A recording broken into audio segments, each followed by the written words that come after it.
អ្នកណាថាញ៉ាំមីហឹលតែមិនសូវហឹលតោះឥឡូវមកសាក version ថ្មីជាមួយខ្ញុំមីហឹល Coreno version ថ្មី Super Spicy Hot Pot នេះឲ្យអួយ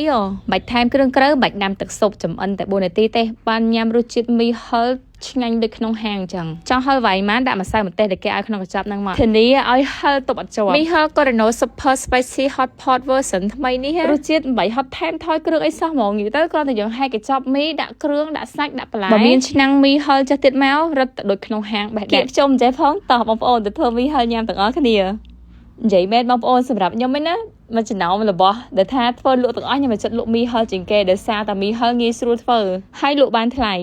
បន្លែប្លុកអីយើងអាចរៀបចំទុកបានហើយបើថាធ្វើញ៉ាំបងប្អូនឲ្យចំណេញមហាសាលដើមប្រូកូលីយើងហាន់វាជាប្រទេសស្ដាងចឹងមកមួយទៀតខ្វះអត់បានស្ពៃក្តាប់ស្វាយនៅក្នុងកញ្ចប់មីមានបន្លែឲ្យស្រេចតែប៉ុន្តែខ្ញុំមកចិត្តញ៉ាំបន្លែច្រើនចឹងត្រូវតែដាក់ថែមបើសិនជាយកចង់បន្ថែមបន្លែក៏បានដែរដាក់ច្រើនមកព្រោះអីកំពុងតែសម្រក់គីឡូពេលហ្នឹងមកមួយសែតមានប្រហិតមានបកាមានមកស្រស់ល្អណាស់បងក៏ផ្ញើពីកំពង់សោមមកចឹងកន់ចឹងទៅសម្រាប់មីហឹល Coreno version ថ្មីបងប្អូនគ្រាន់តែវល់ទឹក450 មីលីលីត្រក្នុងមួយចានចឹងបើសិនយើងធ្វើឆ្នាំងធំកុនគ្រឿងតាមនឹងដូច4កញ្ចប់ប្រើទឹក1800មីលីលីត្រដាំទឹកជីឲ្យពុះសិនមីកំពុងតែល្បីអញ្ចឹងបងប្អូនទៅរកទិញណាក៏មានដែរងាយស្រួលរកមែនតើជាពិសេសទៅចេញថ្មីមីហឹល Coreno Super Spicy Hot Pot មីមួយកញ្ចប់មានគ្រឿងដល់ទៅ3កញ្ចប់នៅក្នុងហ្នឹងហើយមីម្ដុំហ្នឹងធំណាបងប្អូនញ៉ាំមីមួយកញ្ចប់ហ្នឹងឆ្អែតបានពេលយកទៅឡងច្រើនទឹកយកពុះឲ្យដាក់មីចូលទៅនេះពេញចានប្រហិតរបស់ខ្ញុំថ្ងៃនេះវិញមានដល់ទៅ3មុខបើសិនជាបងប្អូន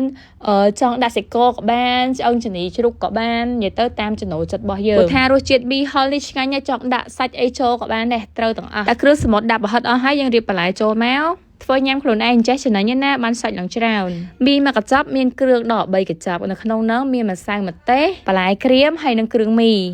អញ្ចឹងយើងចាក់គ្រឿងមីហើយនឹងបន្លែក្រៀមចូលមកបើសិនជាបងប្អូនចង់បន្ថែមរសជាតិហឹលពីលើហ្នឹងមីហឹល Coreno version ថ្មីមានកញ្ចប់ម្សៅម្ទេសនៅក្នុងបងប្អូនអាចថែមបានតាមចិត្តម្សៅម្ទេសថែមមួយកញ្ចប់ពីលើនោះហឹលណាធ្វើមីមួយចានមួយកញ្ចប់ចឹងលឿនមែនតើតែបើសិនយើងធ្វើមួយឆ្នាំងចេះបងប្អូនត្រូវស្ងោរប្រហិតហើយនឹងគ្រឿងសមុទ្រឆ្អិនជាមុនសិនពេលទឹកពុះបងប្រហិតហើយនឹងគ្រឿងសមុទ្រចូលមកមើលតែគ្រឿងសមុទ្រឆ្អិនបាន 80% យើងស្រង់ចេញគ្រឿងសមុទ្រហើយនឹងប្រហិតបន្លែហ្នឹងក៏យើងលាងទឹកឲ្យស្អាតសិនមុននឹងយកមកប្រើពេលទឹកពុះម្ដងទៀតយើងដាក់មីចូលក្នុងមួយឆ្នាំងនេះខ្ញុំដាក់ទឹក1800មីលីលីត្រសម្រាប់មី4កញ្ចប់ចាក់គ្រឿងចូលឡើងឈ្ងុយយើងដាក់មីចូលហើយដាក់គ្រឿងមីមកបងប្អូនគ្រឿងមី4កញ្ចប់យើងដាក់ចូលទាំងអស់ជាមួយនឹងបន្លែក្រៀមអីហ្នឹងគឺដាក់ទាំងអស់ដូចគ្នាប៉ុន្តែសម្រាប់រសជាតិម្សៅម្ទេសវិញបងប្អូនបើសិនជាចេះញ៉ាំហឹលមិនបាច់ដាក់ទេតែបើសិនជាបងប្អូនចិត្តញ៉ាំហឹលដាក់មកឃើញម្សៅម្ទេសកញ្ចប់តូចប៉ុណ្ណឹងតែហឹលខ្លាំងណាស់ដាក់មីគ្រឿងមីអស់ហើយចាំយើងដាក់គ្រឿងសមុទ្រហើយនឹងប្រហិតចូលមកទាំងបន្លែប្លុកដូចជាប្រូកូលីហើយនឹងស្ពៃក្តាប់ស្វាយផ្សិតអីហ្នឹងគឺដាក់ចូលអស់មករួចហើយបិទគម្របទុកចោល4នាទី